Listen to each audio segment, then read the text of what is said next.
اس سے بڑی امت کی بدقسمتی اور کیا ہو سکتی ہے؟ اس سے بڑھ کر امت کی بربادی اور کیا ہو سکتی ہے؟ پھر رونا رویا جا رہا ہے کوئی ہماری نہیں سنتا، پھر رونا رویا جا رہا ہے کہیں ہماری نہیں چلتی، پھر رونا رویا جا رہا ہے کوئی ہمیں نہیں پوچھتا، ہر جگہ سے دھتکارے جا رہے ہیں۔ میرے دوستو، یہ دھتکار نہیں ہے، یہ ہمارے اعمال کا ریئیکشن ہے۔ جیسے ہم اللہ کے دین کے ساتھ معاملہ کریں گے، اللہ ایسے ہمارے ساتھ معاملہ کرے گا۔ جب اللہ کے عوامل کو ذبح کرنے کا ہمیں درد نہ ہوگا، اس زمین اور آسمان میں ہمارے ذبح کرنے کا آسمانوں پہ بھی درد نہ ہوگا۔ جب اعمال اور صفات والی زندگی تھی میرے دوستو، ایک کی موت پہ اللہ کا عرش ہلتا تھا۔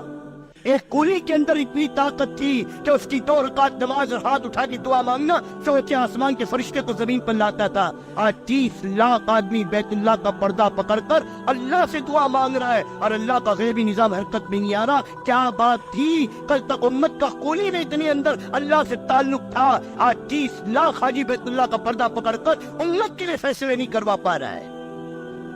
ابھی عمرے میں رمضان میں پورا بھرا ہوا حرم، کیوں دعائیں نہیں مانگی ہوگی؟ رویا نہیں ہوگا؟ مانے نہیں ہوں گے؟ کیوں اللہ کی نظر دی آ رہی؟ کیوں اللہ کا غیبی نظام حرکت میں آ رہا ہے؟ کہ فیشن اور شوق کی چیز بنی ہوئی ہے۔ زندگی اندر کی خالی کھوکھلی ہوگی، خدا کی قسم کامل سے کچھ نہیں ہونے پا۔ پھر آج نماز پڑھ لیں، کیا ان کو یقین ہے کہ میری نماز سے کام بنے گی؟ اور کولی آواز لگا رہا امن یجیب المضطر اذا دعا، صرف اتنا ہی پڑھا ہے اس نے، اور چوتھے آسمان کا فرشتہ زمین پر آ گیا۔ یہ امت کا کولی وہ اللہ سے ایسا تعلق رکھنے والا تھا۔ یہ امت کی عورت ام صاحب رضی اللہ تعالیٰ عنہ، اس کی دعا ہے میرے دوست بزرگوں کہ مردہ زندہ کرا دیا۔ ہاں، امت کی عورت گھر میں رکھی ہوئی چکی میرے دوست چلوا دی۔ امت کی عورت آسمان سے پانی کے دسترخوان پر میرے دوست پانی کا ڈول اتروا لیا۔ جب اللہ سے تعلق تھا امت کا، آج میرے دوست بزرگوں ذرا سی مسئلہ حل کروا کے دکھا دے، ذرا سی ذلت کو عزت سے بدلوا کر دکھا دے۔ جب اعمال سے امت کٹی ہے، اللہ سے تعلق ٹوٹا ہے، اندر کی مایا اجڑی ہے، سب کچھ کے ہوتے ہیں میرے دوست بزرگوں، آج قرآن سب سے زیادہ آج موجود، قرآن کی جتنی تفسیریں آج موجود ہیں، جتنا انٹرنیٹ پر، جتنا دنیا کے اندر نالج کے اعتبار سے آج جتنا دین ہے، خدا کی قسم اتنا دین کسی دور میں کبھی نہیں رہا۔ ہاں، جتنی مسجد آج، جتنے مدرسے آج، جتنی خانقاہیں آج، جتنی دینی کتاب آج، جتنا قرآن آج، جتنی فقہ کی کتاب آج تو ایک سیڑھی کے اندر پوری 7 کی کتابیں موجود ہیں، 6 کتابیں حدیث کی ایک سیڑھی کے اندر، اتنا آج موجود۔ اور اس سے بڑھ کر المیہ کہ آج جتنی بے دینی، آج جتنی دین سے بیداری، آج جتنی دین سے غفلت، کہ رمضان کا مہینہ بھی مسلمان کے دل کو نرم نہ کر سکا، اور رمضان کا مہینہ بھی مسلمان کو اللہ کے سامنے نہ جھکا سکا۔ اس سے بھی بڑھ کر میرے دوستوں کوئی ظلمت ہو سکتی ہے، اس سے بھی بڑھ کر کوئی گراوٹ ہو سکتی ہے۔ اب اور کس چیز کا انتظار ہے؟ اتنے حالات دیکھنے کے باوجود، اتنی ذلتیں، شہر کے شہر برباد ہوئے، لاکھوں مسلمان برباد ہوا، لاکھوں مسلمان برباد ہو رہا ہے، پھر بھی آنکھ نہ کھلے، معمولی فساد، معمولی حالات، سوائے مسلمانوں کی خاک و خون کے اور مسلمانوں کی بربادیوں کا کچھ ہے؟ نہ جان محفوظ، نہ مال محفوظ، نہ عزت محفوظ۔ کیوں؟ آج مسلمان کے نہ گھر میں، نہ مسلمان کی 6 فٹ کے بدن پر آج اسلام محفوظ نہیں ہے۔ جب اسلام کا محافظ مسلمان تھا، اللہ محافظ مسلمان تھا۔ ایک حفاظت ہمارے ذمے ہے، ایک حفاظت رب کے ذمے ہے، اسلام کی حفاظت ہمارے ذمے ہے، اور میرے دوستوں مسلمان کی حفاظت اللہ کے ذمے ہے۔ اسی کو کہا حضور صلی اللہ علیہ وسلم نے، عبداللہ تو اللہ کے عوامل کی حفاظت کر، اللہ کو اپنی حفاظت میں پائے گا۔ ان تنصروا اللہ ینصرکم، کہ تم میرے دین کی مدد کرو میں تمہاری مدد کروں گا۔ ایاک نعبد و ایاک نستعین، کہ تم میری بندگی کرو پھر مجھ سے مدد چاہو۔ میری مدد شرط کے ساتھ ہے، بغیر شرط کے مدد نہیں ہے۔ کھیت میں ہل چلاؤ، بیج ڈالو، اپنے بس کی محنت کرو، پھر کہو اے اللہ اب تیرے بس میں ہے کہ زمین کو پھاڑ کر غلہ نکال، نکاح کرو، تقاضے پورا کرو، پھر مجھ سے مدد مانگو کہ اللہ تیرے ہاتھ میں اولاد کا دینا اور اس عمل کی حفاظت کا کرنا۔ دکان پر محنت کرو، مال سجاؤ، تمہارے ذمے ہے، پھر گراہک کا لانا اور تمہارے مقدر کی روزی کا پہنچانا میرے ذمے ہے۔ تو دنیا کی لائن سے تو سارے اسباب کا یقین ہے، لیکن اللہ کی مدد اور سب کے دروازے کھولنے کے لیے یہ امت کو اتنا بھی میرے دوست شعور نہیں ہے کہ امت اپنے اللہ سے توبہ کرے، اپنی گندی زندگی سے توبہ کرے اور اطاعت بندگی والی زندگی کو اپنائے۔ اللہ قرآن میں فرماتا ہے 14ویں پارے کے اندر، جو مرد اور عورت جنہوں نے اپنی زندگی کے اندر ایمان اور اعمال صالح کو داخل کیا، اللہ فرماتا ہے انہیں حیات طیبہ پاکیزہ زندگی دیں گے۔ قیامت تک کا اللہ کا وعدہ ہے ایمان اور اعمال صالح والی زندگی پر حیات طیبہ، برکت والی، رحمت والی، راحت والی، عزت والی، الفت محبت والی زندگی کے دینے کا۔ اور دوسری جگہ قرآن میں لگا فرما رہا ہے جو جان بوجھ کر ہمارے ذکر سے اعراض کرے گا، اور مفسرین نے لکھا ہے ذکر سے مراد اللہ کے دین سے اعراض کرے گا، اللہ کی اطاعت اور بندگی سے اعراض کرے گا، اللہ دو عذاب دے گا، ایک دنیا میں اور ایک آخرت میں۔ دنیا میں کیا عذاب دے گا؟ اللہ فرماتے ہیں اس کی معیشت کو تنگ کریں گے، تنگ۔ اور معیشت کا تنگ ہونا کیا ہے؟ ڈینلوپ کے گدے ہوں گے، اے سی کے کمرے ہوں گے، لیکن بستر پر جانوروں کی طرح کروٹیں بدل رہا ہوگا، سکون نصیب نہیں ہوگا۔ معیشت کا تنگ ہونا کیا ہے؟ بڑی بڑی دکانیں، بڑے بڑے شاپنگ مال، بڑے بڑے کارخانے، فیکٹریاں ہوں گے، لیکن میرے دوست بزرگوں دلوں پہ کے اندر میرے دوست بزرگوں نقصان کا خوف لگا ہوگا، ہر وقت دکان کی فکروں میں پڑا ہوا ہوگا، کبھی نوکروں کی خوشامد اور کبھی چیزوں کی خوشامد، اسی میں زندگی گزر رہی ہوگی۔ یہ زندگیوں کا تنگ ہونا۔ اولاد ہوگی اولاد، لیکن سانپ اور بچھو سے زیادہ اپنی اولاد خطرناک نظر آئے گی، باپ اس کی دعا نہ کرے گا کاش اس سے سانپ اور بچھو ہوتی، بچپن میں مر جاتے تو اچھا تھا ایسی اولاد نہ ہوتی۔ یہ ہے زندگیوں کا تنگ ہونا۔ بیوی ہوگی بیوی، لیکن بیوی میرے دوست بزرگوں مصیبت اور بوجھ نظر آئے گی، یہ ہے زندگیوں کا تنگ ہونا۔ آج سینے پہ ہاتھ رکھ کر دیکھ لے دوستو، وہ کروڑ پتی ہے لیکن اندر اللہ نے بیماریاں ڈال دی، زندگیاں تنگ ہیں میرے دوست بزرگوں، چائے میری شکر نصیب نہیں ہے، نوکر تک کے مرغیاں کھا رہے، اللہ نے زندگیاں تنگ کر دی میرے دوست بزرگوں، ابلی ہوئی سبزی کا پانی پی کر جی رہے۔ بار بار سے معیشت کا تنگ ہونا، معیشت تنگ ہے کیا؟ معیشت تنگ کبھی دھندے میں کوئی نقصان آئے گا؟ ارے زندگیاں اللہ تنگ کرے گا دوستو، زندگیاں تنگ کرے گا، اور پھر آخرت میں اللہ اندھا اٹھائے گا، اندھا، ہاں اندھا اٹھائے گا، اور وہ بندہ حسرت سے کہے گا کہ اللہ میں اندھا کیوں اٹھایا گیا؟ میں تو دنیا میں آنکھ والا تھا۔ اللہ کہیں گے تو نے دنیا میں میری نشانیوں کے باوجود مجھے بھلا دیا، مجھے رب ماننے کے باوجود مجھ کو بھلا دیا، میری نشانیاں دیکھ کر بھی مجھے یاد نہ کیا، میری بندگی نہ کی، میری اطاعت نہ کی، میرے پاس میری طرف نہیں دوڑا، آج میں نے تجھ کو تیرے نفس پر بھلا دیا، بھلا دیا۔ دوستو یہ بربادی اپنے ہاتھوں کی ہے، اپنے ہاتھوں کی۔ ببل کے کانٹے بونے والے کو گھیو نہیں ملا کرتے، بے دینی کی زندگی گزارنے والے کو عزتیں نہیں ملا کرتی، بے دینی کی زندگی گزارنے والے کو چین و سکون نہیں ملا کرتا، منمانی جینے والے کو میرے دوست بزرگوں راحت و الفتیں نہیں ملا کرتی۔ ہاں یہ باہر کا نظام نہیں، گھروں کا نظام اللہ برباد کرتا ہے، گھروں کا نظام، گھروں کا نظام۔ اولاد اپنے ہاتھوں سے کمائیاں کوڑا رہی ہے، اور باپ خون کیا صورت ہے اپنی کمائیاں کوڑتا ہوا دیکھ کر، کہہ نہیں سکتا کچھ۔ جب زندگیاں تنگ ہوتی ہے تو ہماری بیوی دوسروں کے آگوش میں اور ہماری بیوی ذلتوں کی زندگیاں گزار رہی ہوگی، جب میرے دوست ہم عفیف نہیں رہیں گے اور جب ہم نافرمان بنیں گے۔ دوستو اپنے اوپر رحم کرو، اپنے اوپر رحم۔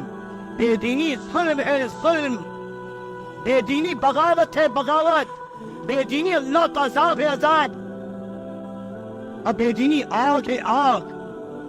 آج بتاؤ کون سا ایسا گھر ہے جو بے دینی کی آگ سے خالی ہو؟ کون سا گھر ہے جس کی چھتوں پہ لگے ہوئے ایریل اللہ سے بغاوت کا اعلان نہ کر رہے ہو؟ ہم تیرا کوئی خوف نہیں، ڈر نہیں، ہم نہیں جانتے، ہمیں نہیں معلوم ہے کوئی ڈر تجھ کا۔ فرمایا جو گناہ چھپ کر ہوتا ہے اللہ توبہ کی بھی توفیق دیتا ہے، جو گناہ کھلم کھلا کر کے ہوتا ہے اللہ بربادی کے سوا کچھ نہیں ہوتا۔ ہاں یہ بربادیاں لاتی ہے، یہ رحمتیں نہیں لائے گی۔ جس قوم میں زنا کی کثرت ہوگی نت نئی بیماریاں پیدا ہوگی، کبھی ڈینگو کا رونا، کبھی میرے دوست چکن کا رونا، اور کبھی کس کا رونا۔ کون سی بیماری ہے میرے دوستو جس کا علاج ہو پا رہا ہے؟ اور کون سی فحش و بدکاری ہے جو امت میں نہیں ہے؟ حیا کہاں چلی گئی؟ گھروں کا پردہ کہاں چلا گیا؟ ہماری بچیوں کی زندگیوں کے اندر خسر کے دوپٹے کہاں چلے گئے؟ ہماری نوجوانوں کی زندگی کی بربادی کا کون ذمہ دار ہے؟ انہیں کس نے دشمنوں کی زندگیاں سکھائی ہے؟ انہیں کس نے دشمنوں کی چال سکھائی ہے؟ ان کو کس نے عورت اور مرد کے فرق سے آزاد کر دیا ہے؟ شریعت نے تو عورت کی اتباع کرنا حرام کیا ہے مرد کے ذمے۔ टखनों से नीचे इदार का पहनना जो हराम है, उसकी कई वजहों, एक वजह यह भी है कि टखनों के छुपाने का हुक्म किसके लिए? औरत के लिए। तो औरत की नकल करने वाला है, इसलिए हराम है ये भी। जो मर्द औरत की तरीका इख्तियार करेगा और जो औरत मर्द का तरीका इख्तियार करेगी, दोनों पे अल्लाह की लानत है। कौन है लड़कियों के बाल कटवा रहे हैं? कौन है मेरे दोस्त ब्यूटी पार्लर ले जा रहे हैं? पूछो उन्होंने फुकाहा से कि जायज है जैसे मर्द के लिए चेहरा साफ करना हराम है, औरत के लिए सर के बाल का कटवाना हराम है। आज तो मुसलमान दीन ही नहीं जान रहा। माशरे की बेहयाइयाँ और माशरे की बर्बादियाँ कहाँ ले जाएगी मेरे दोस्तों? जिस कौम की माशरत बर्बाद हो जाती है, वो कौम दुनिया से मिट जाती है। आज बातिल ने मस्जिद की हद तक का दीनदार बनाया है, बाहर की दुनिया के अंदर इसे हमें बेहया बनाया है। नबी की माशरत की दो बुनियाद थी, हया और सादगी। बातिल की माशरत की दो बुनियादें, बेहयाई और तायुश। बेहयाई और तायुश। अब बेहयाई ऐसी निकाली कि आज मेरे दोस्त बुजुर्गों, आदमी को यही पता नहीं कि कौन कौन से रिश्तेदारों से पर्दा है और किन किन रिश्तेदारों से पर्दा नहीं है। जो अपनी बच्चियों को कॉलेज और स्कूल में पढ़ाएंगे, वो शरीयत के पर्दे को कभी मालूम भी करेंगे? चचाजाद भाई, खालाजाद भाई, ताएजाद भाई, फतेजाद भाई, इनसे पर्दा है। तो स्कूल और कॉलेजों के पढ़ने वाले जो लड़के, उनसे क्या है? मालूम तो करो मेरे दोस्तों, दीन मालूम तो करो, अल्लाह के नबी की जिंदगी मालूम तो करो, इस्लाम की शरीयत मालूम तो करो। किन किन से रिश्ते, आज तो शादी हो रही है और महरम रिश्तेदार है, जिससे किसी हाल में निकाह जायज नहीं है। जालिम इंसान एक निकाह के अंदर दो बहनों को रखे हुए, खाला निकाह में मौजूद, भांजी को निकाह में रखे हुए। पूछो मेरे दोस्तों बुजुर्गों, इसकी जिंदगी का क्या होगा? ये ईमान पे मरेगा, कुफ्र पे मरेगा, कि ना ये निकाह में रही ना वो निकाह में रही, दोनों जिना है। आज से महरम रिश्तों का पता नहीं है, दूर शरीक रिश्तों का पता नहीं है। वो कौन से दूर शरीक है जिनसे किसी हाल में निकाह जायज नहीं है? शादियां हो रही है, क्यों? हम दीन के मामले में आजाद हैं। आई नो मुझे मालूम है ये जहालत की सबसे पहली इब्तिदा है कि मैं जानता हूं। ये अलामत है कि कुछ नहीं जानता है, जाहिल है ये। वरना दीन की इब्तिदा तो कि भाई बताओ क्या करना चाहिए, भाई मुफ्ती से मालूम करे क्या करना चाहिए, ये इब्तिदा है। तेल मिलेगा। और आज किसी के पास जाओ, सब मालूम है, साहब किसी और को बताओ, हम सब जानते हैं। हम तो आज दीन को इंटरनेट पर देख रहे हैं, ये बटन दबाया आ गया। क्या सासिकता पढ़ रहे हैं? गुस्ल के फर्ज का जनाजा निकला हुआ, सासिकता पढ़ रहा है इंटरनेट पर। हाँ, एक साथ मिले और उस बेचारे को वाकई नहीं पता था। हम तो इंटरनेट पर सारे सवालों के जवाब, बुखारी क्या कह रहा है, मुस्लिम क्या कह रहा है, तिरमिज़ी क्या कह रहा है, मिशकात क्या कह रहा है, ये क्या कह रहा है, सब मॉडर्नाइज इस्लाम। हर चीज में तरजिद्दत। हालांकि ये तो मेरे दोस्तों बुजुर्गों, अगर इससे इस्लाम आता तो अल्लाह पाक मेरे दोस्तों जो अपने नबी के लिए इतनी मुशक्कत कर रहा है कि अल्लाह पाक ज़माने में इन चीजों को नहीं कर देता। ये तो सीना बसीना है। ये तो हर आदमी को मेरे दोस्तों इसके इल्म को सीखना, इसीलिए इतने इल्म का सीखना हर बालिग मर्द औरत पे फर्ज है जो हराम को हलाल और हराम से निकाल दे। आज माँ की जिम्मे है कि औलाद के दीन को सीखे, औरत के जिम्मे है कि मर्द के दीन को सीखे, और मर्द के जिम्मे औरत के दीन को सीखे। हाँ, हुजूर साहब फरमाए बेटी फातिमा तो अली के घर में बांदी बनकर नहीं जा रही, अली के घर में मलका बन के जा रही। तो बगैर पगार की धोबन नहीं, बावर्चन नहीं, नौकर नहीं है। तो अली के जिम्मे तुझे पका पकाए खिलाए, अली के जिम्मे तुझे सिला सिलाए पहनाए। नहीं बेटी फातिमा, दुनिया की तकलीफ पर सब्र कर लेना, इसका बदला जन्नत है, आखिरत में बदला मिलेगा। आज तो क्यों मार रहे हो भाई अपनी बीवी को? अरे साहब मेरे माँ बाप के कपड़े नहीं धो रहे। अरे तो तेरे कपड़े धोने का उसका हक नहीं है, उसके जिम्मे नहीं है, और तुम माँ बाप की धुलवा रहे। मेरे 3 भाई है, सबके धो। क्यों? शादी इसीलिए तो की है। कितने दीनदार होंगे जो अपनी बीवी बच्चे औरतों की वजह से जहन्नम में पहुंचेंगे। अब ये किससे रोएगी ज़ुल्म का? ये बल्कि शरीयत औरत को क्या देती है कि अगर वो तुम्हारे माँ बाप के साथ रहने को तैयार ना हो कि मैं नहीं रहती, तो शरीयत औरत का ये हक देती है कि मर्द उसके लिए अलग से ठहरने का इंतजाम करे, चाहे उसी घर में क्यों ना। हाँ? ये कोई मेरे दोस्तों की जानवर थोड़ी है कि एक खूंटे से बंधी थी, अल्लाह के हमने अपने खूंटे पे बांध दिया। खुदा की कसम दुनिया के किसी मजहब में इज्जत नहीं है जो इज्जत शरीयत ने औरत को मेरे दोस्त इस्लाम में दिया है। माँ है जिसका मुकाम क्या, बीवी है जिसका मुकाम क्या, बेटी है जिसका मुकाम क्या, बहन है जिसका मुकाम क्या। माँ तो फरमाए तेरी जन्नत जहन्नम है, इसके पाँव के नीचे जन्नत है, इसकी सारी इबादत मरदूद कर देगी तेरी, और इसकी एक दुआ आखिरत में बेड़ा पार करवा देगी। माँ को माँ समझ और फिर माँ की खिदमत सादत समझ के कर। और माँ के जिम्मे क्या था, माँ के जिम्मे क्या था, माँ को एजादी चीज नहीं थी, जिम्मेदारी की चीज थी। मैं तो अक्सर अर्ज करता हूँ जो अल्लाह ने नबी के जिम्मे किया था काम, वही अल्लाह ने औरत के जिम्मे किया बहैसियत माँ होने के। आदम सादी की जिम्मेदार कौन होते कि नबी होते, लोगों की दिलों के बदलने वाले कौन होते कि नबी होते, औलाद की तरबियत करने वाली कौन है, औलाद को ईमान सिखाने वाली कौन है, औलाद को यकीन सिखाने वाली कौन है, औलाद के दिल में नबी की मोहब्बत पैदा करने वाली कौन है, औलाद को जन्नत का शौक जहन्नम का खौफ दिलाने वाली कौन है कि माँ है। आज जो माँ खुद मेरे दोस्तों को वीडियो की शौकीन हो, आज खुद फैशन की दीवानी हो, आज खुद बाजारों में फिरने वाली हो, आज इस माँ की खुद जबान पे गालियां हो, क्या उसकी औलाद दीनदार बन जाएगी? जिस माँ के सर पे खुद दुपट्टा ना हो, क्या उसकी बेटी के सर पे दुपट्टे की उम्मीद कर सकते हो? क्या उसकी बेटी सर आटेगी? है मेरे दोस्तों, मैं क्या क्या कहूँ, बक रहा हूँ जुनून में दोस्तों। अल्लाह करे किसी को समझ में आए, अल्लाह करे किसी के दिल में आए। ये माँ की जिम्मेदारी थी, माँ की। आदम सादी तमाम औलिया मेरे दोस्तों जिंदगियों को उठाकर देखो, हर बड़े के पीछे मेरे दोस्तों माँ का हाथ मिलेगा, माँ का, औरत का हाथ मिलेगा उसकी तरबियत का। इसे उलमा ने लिखा है जब खतीजा जैसी माँ होगी तो फातिमा जैसी औलाद होगी, और जब फातिमा जैसी माँ होगी हजरत इमाम हसन और हुसैन जैसी औलाद आएगी। इन दोनों नवासों ने मेरे दोस्तों दो जिंदगियां उम्मत के सामने पेश की है, दो जिंदगियां, कयामत तक इसकी कोई मिसाल नहीं दे सकता। हसन की कुर्बानी बड़ी है हुसैन के मुकाबले में, और ये दोनों नाना के नवासों की अजीब शान है। इमाम हसन के बारे में आता है कि सर के बाल से लेकर नाफ तक अल्लाह के नबी के मुशाबे थे, और नाफ से लेकर पांव तक हजरत अली के मुशाबे थे। और इमाम हुसैन सर के बाल से लेकर नाफ तक हजरत अली के मुशाबे थे, और नाफ से लेकर पांव तक हजरत हुजूर पाक सल्लल्लाहु अलैहि वसल्लम के मुशाबे थे। ये दोनों नवासे, और दोनों ने कयामत तक के लिए उम्मत को दो राह बतलाई। अरे उस माँ की तरबियत का नतीजा है जो फाके बर्दाश्त करके अपनी औलाद की तरबियत करके गई।